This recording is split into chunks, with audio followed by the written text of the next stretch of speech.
dan Uwais Al-Qarani yang disanjung oleh ahli langit. Uwais Al-Qarani wali besar, hidup pada zaman Nabi tapi tidak pernah bertemu Nabi, tapi disalamin oleh Nabi, disalamin oleh Rasulullah. Rasulullah berkata, Rasulullah berpesan pada Sayyidina Umar dan Sayyidina Ali, suatu ketika ada orang dari Yaman namanya Uwais Al-Qarani, sampaikan salamku kepadanya dan jangan lupa kamu minta doa kepadanya. Apa yang ada di otak dan di hati Sayyidina Umar dan Sayyidina Ali? Orang besar, ulama, sampai Nabi titip salam, ditunggu-tunggu betul oleh Sayyidina Umar bin Khattab. Nabi berpesan mesti orang istimewa ini. Ditunggu pada zaman Khalifah Abu Bakar tidak datang. Pada zaman Khalifah Umar itu pun setelah beberapa waktu baru ada rombongan dari Yaman bertanya, adakah di antara kalian orang yang namanya Uwais? Dijawab oleh rombongan, Uwais. Uwais ditanyakan oleh Khalifah. Sampai orang menjawab pun ragu-ragu, masa Uwais yang kita sewa itu? Akhirnya dari rombongan dari Yaman mengatakan, oh iya, ada orang namanya Uwais, saya kasih 300 dirham untuk menjaga kambing kita sepanjang perjalanan dari Yaman ke sini.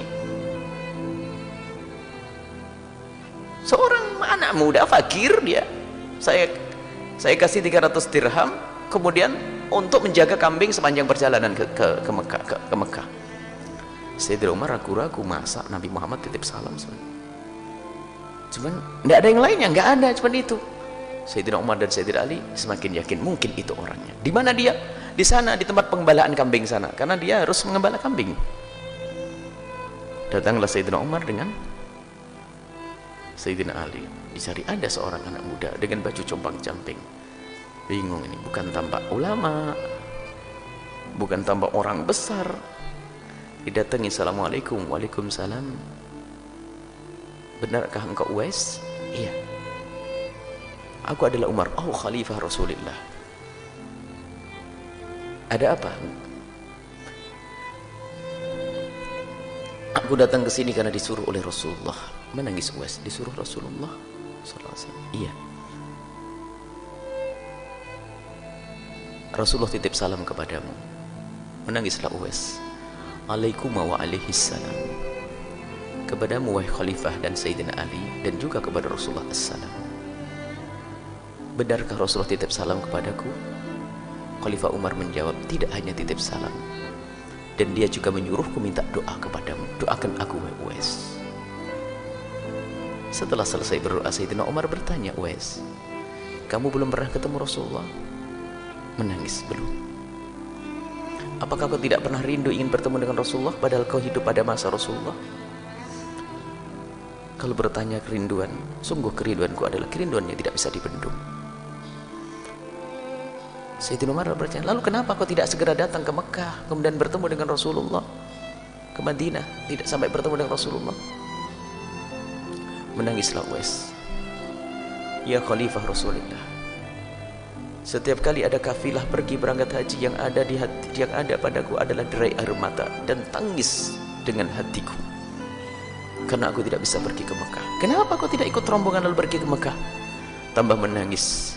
Oh Khalifah, bagaimana aku bisa pergi ke Mekah atau ke Madinah untuk bertemu Rasulullah? Karena di rumahku masih ada ibuku yang harus aku tunggu dan aku rawat. Terkaget Sayyidina Umar dan Sayyidina Ali. Ya Uwais, inilah rahasiamu. Terus kenapa kamu sudah bisa pergi ke sini? Ibundaku baru meninggal beberapa bulan yang lalu, sehingga di saat ada kafilah mau berangkat haji, aku menawarkan diriku untuk bisa menjaga kambingnya agar aku bisa sampai Mekah. Tapi Rasulullah sudah tidak ada. Ya Uwais, biarpun kau tidak bisa ketemu Rasulullah, tapi Rasulullah sudah titip salam kepadamu. Lihat. Kalau dipikir coba, mana lebih utama, Rasulullah atau ibunya? Rasulullah. Tapi ternyata gara-gara mengabdi kepada ibundanya malah dititipi salam oleh Rasulullah. Coba, jangan meremehkan ibu yang ada di rumah. Itu surga yang Allah titipkan di rumahmu. Jangan kau sia-siakan ayahandamu yang ada di rumahmu. Itu surga yang dititipkan oleh Allah. Baik, ini maka lihat, Uwais mau pergi padahal ibunya pasti mengizinkannya, tapi lihat hati nuraninya yang mengatakan ibunya belum mengizinkan. Ibunya pasti mengizinkan. Umi, aku mau ketemu Rasulullah. Pasti kata uminya, pergilah nak. Tapi batin yang cerdas dari Uwais mengatakan ibu tidak mengizinkan. Apa tanda ibu tidak mengizinkan? Oh, ibu lemah, ke kamar mandi saja, ke toilet saja digendong kok. Kalau aku pergi siapa gendong? Tidak dengan hawa nafsu. Rasulullah, aku harus ketemu Rasulullah. Ibu ditinggal, tidak. Menjaga ibundanya, merawat ibundanya. Akan tapi ternyata disalamin oleh Rasulullah Sallallahu Alaihi Wasallam. Semoga Allah mudahkan kita untuk berbakti pada orang tua kita, dan semoga anak-anak kita dijadikan Allah anak-anak ahli surga yang kelak bisa berbakti kepada kita, dan semoga kita dan orang tua kita dan anak-anak kita semuanya adalah ahli surga Allah Subhanahu wa Ta'ala.